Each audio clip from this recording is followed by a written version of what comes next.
Vous apprenez le français depuis longtemps et vous avez souvent des moments où vous sentez qu'il est trop difficile d'être constant.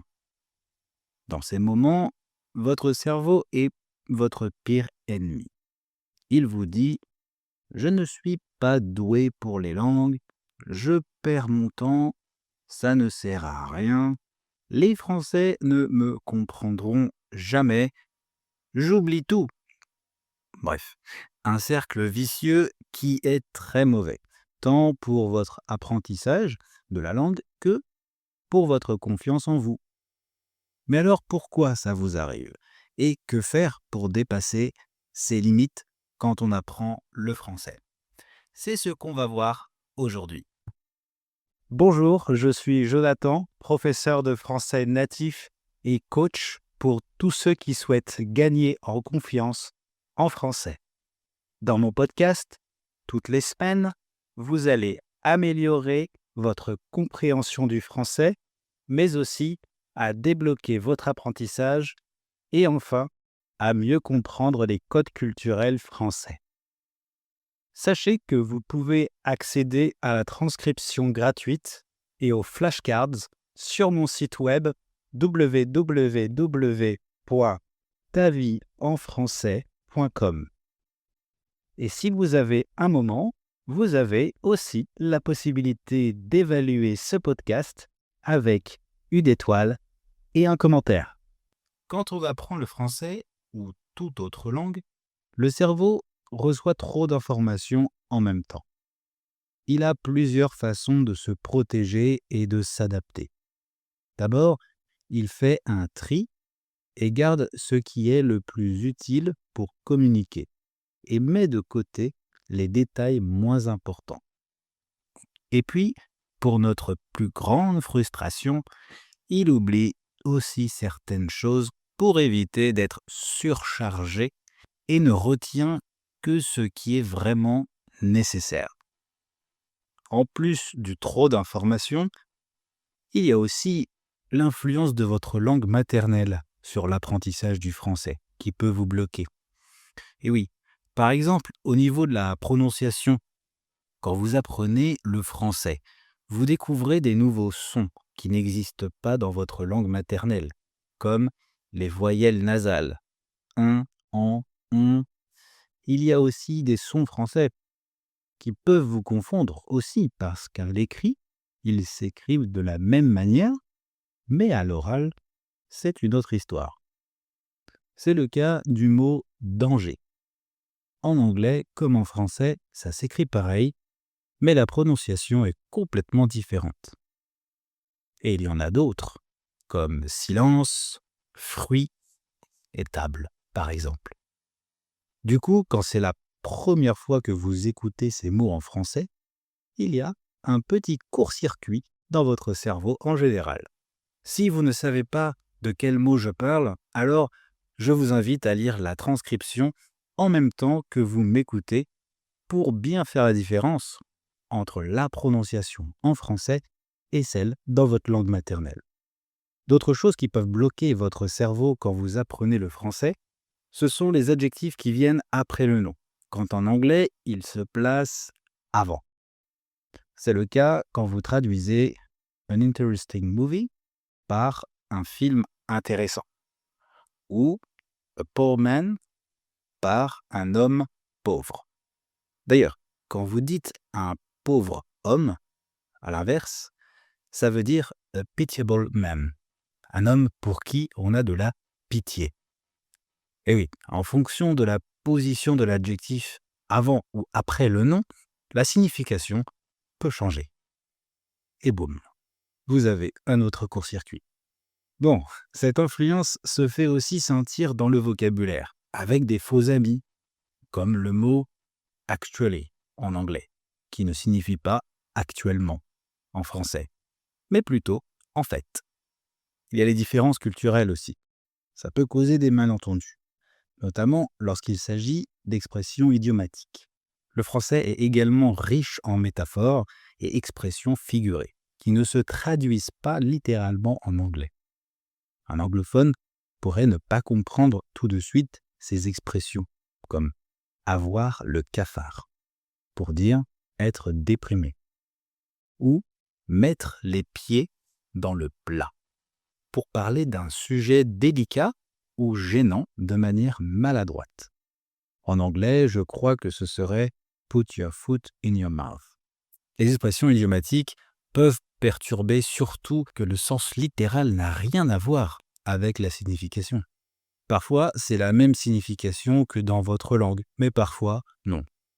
Par exemple, il y en a une qui me fait rire, c'est l'expression anglaise « to take a French leave », qui signifie partir sans prévenir, partir discrètement ou sans dire au revoir. C'est très similaire à l'expression espagnole « despedirse a la francesa » ou à la française qui sera « filer à l'anglaise ». C'est très curieux parce que dans cette expression, chaque langue parle d'un pays différent du sien. Les Anglais font référence au français, to take a French leave, les Espagnols aussi, despedirse a la francesa, et les Français font référence aux Anglais, filer à l'anglaise. Alors, je ne sais pas si ces expressions sont si courantes en Angleterre ou en Espagne, pour être franc, mais cette différence, sincèrement, est assez étrange. D'ailleurs, si vous souhaitez en savoir plus sur les expressions idiomatiques qu'on utilise souvent en France et qui sont un peu bizarres pour vous, allez écouter l'épisode numéro 34 de mon podcast. Je vous en parle. Sinon, il y a évidemment la conjugaison que votre cerveau n'accepte pas du tout. C'est en général là où il y a le plus de blocage, tout simplement parce qu'il y a plus d'informations à retenir. D'ailleurs, notez que la semaine prochaine, je vous parlerai de toutes les techniques à savoir pour mieux apprendre la conjugaison plus efficacement. Je sais que vous êtes beaucoup à souffrir avec notre merveilleuse conjugaison.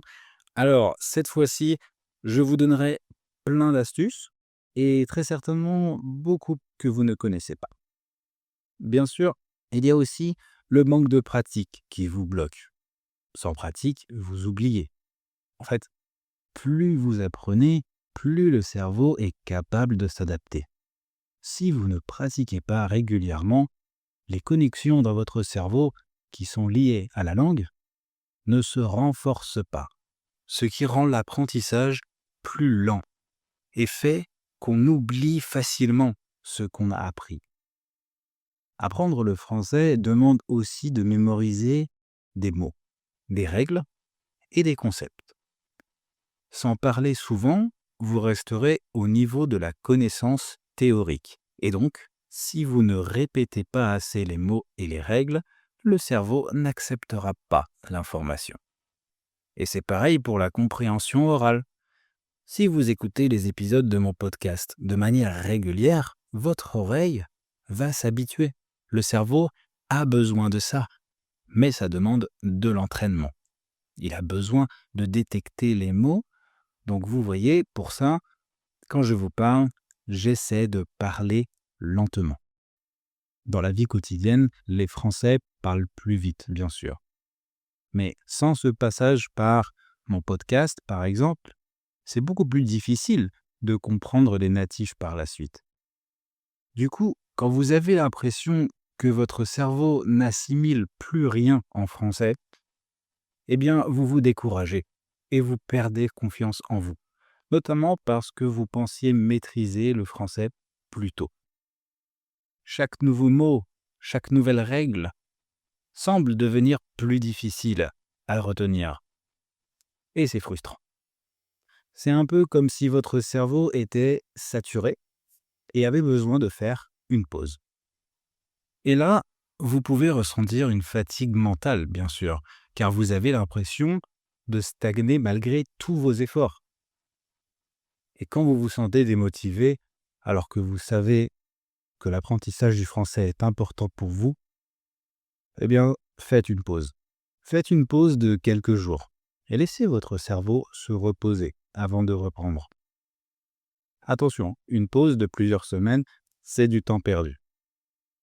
Après, c'est important de revenir sur des bases plus simples pour vous aider à mieux comprendre les nouvelles règles.